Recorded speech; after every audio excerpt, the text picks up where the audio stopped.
Nem toda carreira termina com aplausos, fogos de artifício ou um último grande momento diante das câmeras. Algumas despedidas acontecem em silêncio, quase despercebidas, e é por isso que doem ainda mais em retrospecto. Hoje começamos uma jornada por exatamente essas últimas lutas esquecidas. E começamos com um nome que, na verdade, era grande demais para desaparecer em silêncio. André the Giant. Para muitos fãs, a carreira de André, na percepção deles, terminou na WrestleMania 6 em 1990. Lá, ele perdeu os títulos mundiais de duplas junto com Haku, mas o que aconteceu depois tornou esse momento inesquecível. André virou-se contra seu próprio parceiro, atacou Bobby Heenan e deixou o ginásio sozinho no carro do ringue, acompanhado por aplausos estrondosos. Parecia uma despedida simbólica, poderosa e definitiva ao mesmo tempo. Mas a verdade é mais complicada.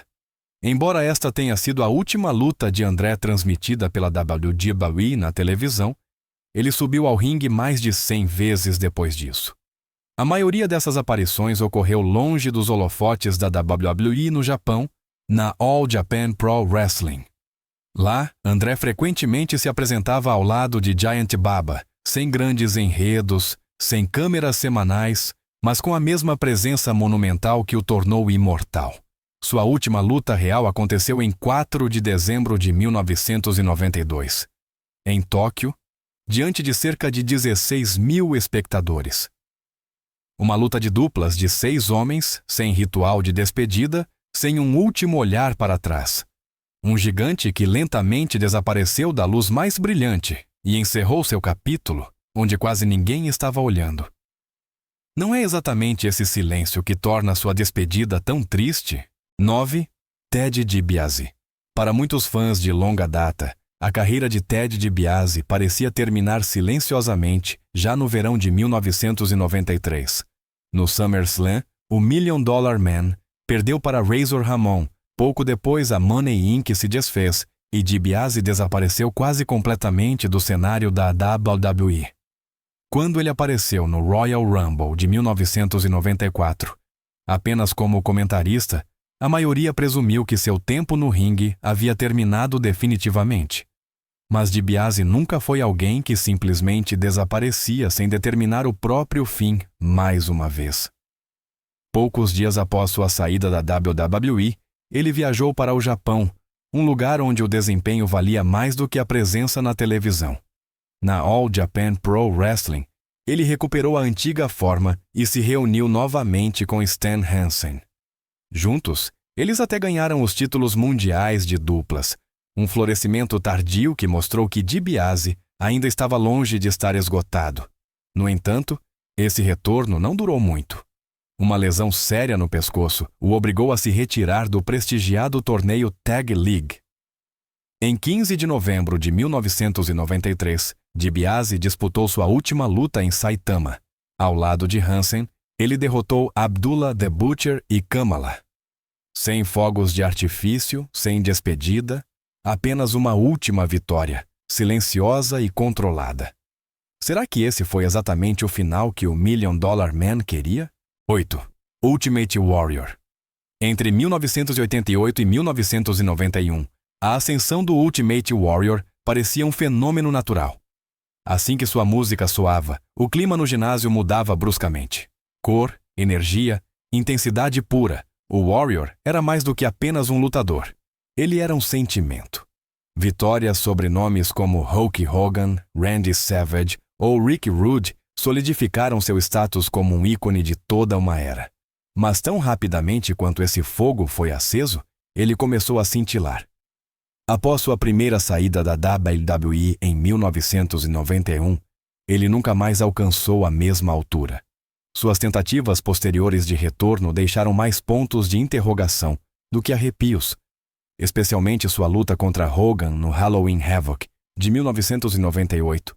É considerada por muitos fãs como um amargo último capítulo. Uma tentativa de trazer de volta a magia antiga, que mostrou mais esforço do que chama verdadeira. Por isso, essa noite permaneceu na memória coletiva como a despedida de Warrior, imperfeita e desanimadora. Mas também aqui a memória engana. 10 anos depois, em junho de 2008, o Warrior subiu ao ringue pela última vez. Em Barcelona, longe dos palcos da WWE, em um show da New Wrestling Evolution. Ele tinha 49 anos e desafiou Orlando Jordan. Sem grandes holofotes, sem um contexto histórico. Um momento curto, pouco documentado, que quase ninguém percebeu. Um símbolo que apareceu pela última vez e depois desapareceu. Não é assustador como até mesmo as lendas mais ruidosas podem partir em silêncio? 7. Randy Savage. Randy Savage era um fenômeno em que apenas o início de sua música era suficiente para eletrizar uma arena. Voz, olhar, linguagem corporal. Tudo nele parecia maior que a própria luta. É ainda mais estranho que sua carreira não tenha terminado com uma grande despedida, mas sim tenha saído lentamente do foco. Nem a WWE, nem a WCW encenaram um último ato claro. Savage desapareceu, como se a história tivesse simplesmente virado a página. Sua saída da WWE veio quando ele cada vez mais ficava na mesa de comentaristas, longe do lugar onde gerava emoções em sua forma mais pura. Na WCW, seguiu-se uma longa fase de inatividade, na qual outros nomes assumiram a atenção.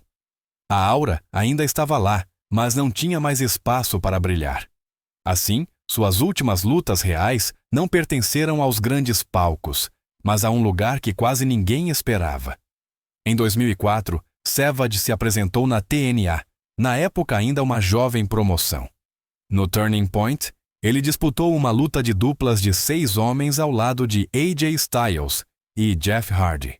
Sua participação foi curta, quase como um momento de flash, que despertou memórias e ao mesmo tempo mostrou o quanto o tempo havia corroído ele. Um novo combate pelo título da NWA estava planejado, mas problemas de saúde o impediram. Assim, a carreira de um dos wrestlers mais carismáticos da história terminou em silêncio, sem cerimônia. Será que esse silêncio realmente combina com um homem como o Macho Man? 6. Mr. Perfect. No início dos anos 2000, para muitos fãs, parecia que todo um capítulo da história do wrestling desmoronaria de repente. Nomes que haviam marcado a WrestleMania desapareceram muito rapidamente. Quando Curt Hennig morreu, em fevereiro de 2003, parecia ainda mais amargo porque seu retorno ao ringue havia reacendido a esperança. Após seu breve retorno à WWE, ele encontrou novamente um palco na TNA, onde não foi apresentado como uma figura de nostalgia, mas como um profissional sério. Hennig se apresentou lá com aquela fria autoconfiança que lhe rendeu o nome Mr. Perfect. Programas contra Ron Killings e Jeff Jarrett mostraram que seu timing, sua presença e seu instinto ainda funcionavam. Mas o fim não veio em uma grande luta, mas em uma constelação estranha, quase indigna. Em 8 de janeiro de 2003, Hennig disputou sua última luta contra David Flair em uma luta de machado no mastro. O próprio nome dessa estipulação parecia um corpo estranho para um wrestler que personificava a perfeição pela simplicidade. A luta pareceu desajeitada, sem ritmo, sem elegância. Um momento em que Hennig empurrou um funcionário bruscamente para o chão deixou um gosto amargo adicional. Era parte do personagem ou frustração real? Essa incerteza permanece ligada à sua despedida até hoje. Talvez seja exatamente essa a razão pela qual muitos reprimem essa última luta. Não porque esqueceram o Mr. Perfect, mas porque preferem lembrá-lo de outra forma. 5. Roddy Piper. Roddy Piper nunca foi o tipo de pessoa que desaparecia lentamente. Ele vivia de atrito, de caos, da sensação de poder escalar tudo a qualquer momento. Ao longo dos anos, ele superou problemas de saúde, confrontos violentos e uma carreira que exigia impiedosamente seu corpo. Mesmo assim, o ringue permaneceu para ele um lugar onde se sentia vivo. Mesmo depois dos 50, Piper continuou aceitando compromissos de luta, não por vaidade, mas porque mal podia existir sem esse espaço. Sua última luta veio em agosto de 2011, em circunstâncias que quase ninguém associaria a um fim de carreira. No show JCW Legends and Icons, em Illinois, veteranos de décadas passadas se reuniram para uma noite de lembranças. Piper estava no evento principal, junto com seu aliado de longa data, Cowboy Bob Orton, contra Mick Foley e Terry Funk. Originalmente, uma luta individual entre Piper e Funk estava planejada, mas como tantas vezes na trajetória de Piper, nada ocorreu de forma linear. A luta se transformou em uma briga selvagem, brutal, desorganizada e carregada de emoção. No final, foi Orton quem conseguiu a contagem decisiva, não Piper. Sem momento de despedida, sem anúncio, sem sinal de que este era o último capítulo. Piper deixou o ringue como sempre o havia entrado, de repente, ruidosamente e sem explicação. Só mais tarde ficou claro que com aquela noite uma das vozes mais marcantes do wrestling havia silenciado definitivamente. Não é assustador como até mesmo lendas como essas podem partir despercebidas? 4. Ricky Rude. Quando Ricky Rude morreu em 1999, com apenas 40 anos, muitos ainda acreditavam que ele estava trabalhando em um retorno.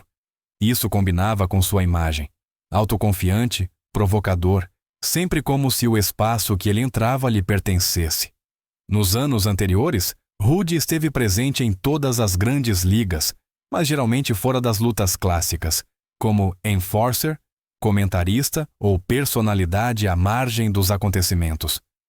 Sua última luta real como wrestler totalmente ativo já ocorreu na primavera de 1994 no Japão, na New Japan Pro Wrestling, contra Sting. Essa luta não foi pensada como uma despedida. Foi simplesmente mais uma aparição. Até que um momento errado mudou tudo. Rude caiu de mau jeito, bateu as costas com força na borda da plataforma, enquanto Sting caía sobre ele. Não foi uma dor que se ignora. Foi o momento em que o corpo sinalizou inequivocamente que algo estava quebrado. Pouco depois, Rude teve que encerrar sua carreira ativa, silenciosamente e sem grande alarde. Tecnicamente falando, ele subiu ao ringue mais uma vez em 1997 na ECW. Em uma luta de 6 homens em uma jaula, Rude traiu seus próprios parceiros e mudou de lado, sem muitas ações, mas com impacto máximo. Sem grande luta, sem elegância, apenas provocação e traição.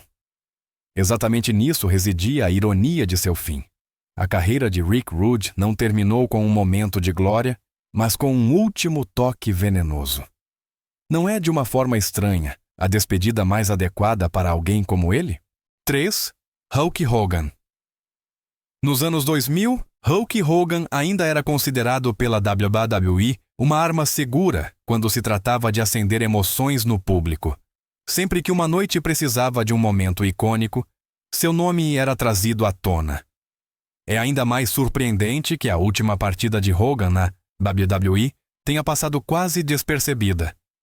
No SummerSlam de 2006, ele derrotou Randy Orton em uma luta sólida, mas sem espetáculo, que estava em uma posição baixa no card. Sem grande final, sem despedida. Apenas mais uma vitória, que em retrospecto parece muito mais significativa do que se imaginava na época. Depois dessa noite, pairava há muito tempo a esperança de que Hogan retornaria ao maior palco mais uma vez. Essa expectativa, porém, nunca foi cumprida. Em vez disso, sua despedida de fato ocorreu longe da WWE, nos ringues da TNA. Lá, Hogan disputou um total de 5 lutas, mas seu fim real não aconteceu sob os holofotes de um pay-per-view, mas em uma turnê pela Inglaterra em janeiro de 2012. Em um evento ao vivo em Manchester, cerca de 4.300 fãs assistiram à última luta de Hogan. Junto com Sting e James Storm, ele derrotou Kurt Angle, Bobby Roode e Bully Ray. Mais uma vitória, um braço erguido e então acabou. Sem mito, sem encenação, apenas um ponto final silencioso. Não é irônico que a maior estrela do wrestling tenha terminado sua carreira onde quase ninguém estava olhando. 2. Ric Flair. Ric Flair já havia tido a despedida perfeita, Na WrestleMania 24, ele enfrentou Shawn Michaels aos 59 anos, em uma luta que parecia um ritual solene. Quando Flair perdeu, ele chorou no ringue. O público prendeu a respiração e tudo pareceu definitivo. Se a história tivesse terminado ali, sua carreira teria tido um ponto final impecável. Mas Flair nunca foi um homem que conseguia se desapegar quando os holofotes ainda piscavam em algum lugar. Apenas pouco tempo depois, ele retornou, primeiro em uma turnê pela Austrália, depois até mesmo na TNA, uma liga que ele havia criticado publicamente antes. Ele disputou várias lutas lá, não o suficiente para uma verdadeira sequência, mas o suficiente para borrar o fim claro da WrestleMania 24. Sua última luta oficial aconteceu em setembro de 2011, no Impact Wrestling, justamente contra Sting, um rival que o acompanhara no final da WCW. No papel, parecia um círculo fechado, mas na realidade, mostrou-se brutalmente o quanto o tempo havia cobrado seu preço. Flair movia-se com dificuldade, cada ação parecia penosa. Então ele rompeu o tríceps ao aterrissar após uma ação. Aos 62 anos, este era o fim de fato. Sem grande despedida, sem lágrimas diante de um estádio, mas uma saída silenciosa na TV semanal. Não é triste que muitos fãs preferem acreditar em uma despedida que, na verdade, nunca foi a última? Mr. McMahon. Falar sobre a última luta do Mr. McMahon ainda parece estranho até hoje. Ele nunca foi apenas um wrestler. Ele era o poder por trás da cortina, o maior vilão que o negócio já produziu. E é exatamente por isso que quase ninguém esperava que sua despedida definitiva no ringue não seria nem cerimoniosa, nem honrosa. Em vez disso, ela veio quase de forma casual, diretamente à sombra de outro momento. Na WrestleMania, Pat McAfee estava sob os holofotes de seu próprio grande momento, ao derrotar Austin Theory. Mas antes que essa vitória pudesse realmente fazer efeito, McAfee desafiou Vince McMahon. O chefe apareceu, tirou o paletó e transformou-se diante dos olhos dos fãs naquela figura que eles odiaram por décadas e, ao mesmo tempo, seguiram fascinados. A luta em si foi caótica, injusta e deliberadamente desleal. Theory interveio. McMahon aproveitou todas as oportunidades para dominar e, finalmente, venceu com um chute humilhante. 3 batidas no tapete, uma vitória para um homem muito além de seus limites físicos. Sem despedida, sem discurso, apenas um último triunfo por meio de poder e manipulação. Depois disso, tudo afundou no caos, quando Steve Austin apareceu e derrubou todos com stunners. Mr. McMahon não desapareceu com dignidade, mas em pura loucura. Talvez esse tenha sido o final mais honesto que esse personagem já pôde ter. Ou ele mesmo merecia um final diferente. Nem toda lenda recebe a despedida que merece. Algumas carreiras não terminam com aplausos, mas com um momento que quase ninguém reconhece o que realmente é: o fim. É exatamente por isso que essas últimas lutas permanecem tão dolorosas na memória, porque elas mostram como até mesmo os maiores nomes podem desaparecer dos holofotes rapidamente. Qual dessas últimas lutas mais te surpreendeu? E a despedida de quem parece incompleta para você até hoje? Se você gostou desta jornada pelos finais esquecidos da história do wrestling, então deixe um like, assine o canal e ative o sininho para não perder mais nenhum capítulo destas histórias sombrias e nostálgicas.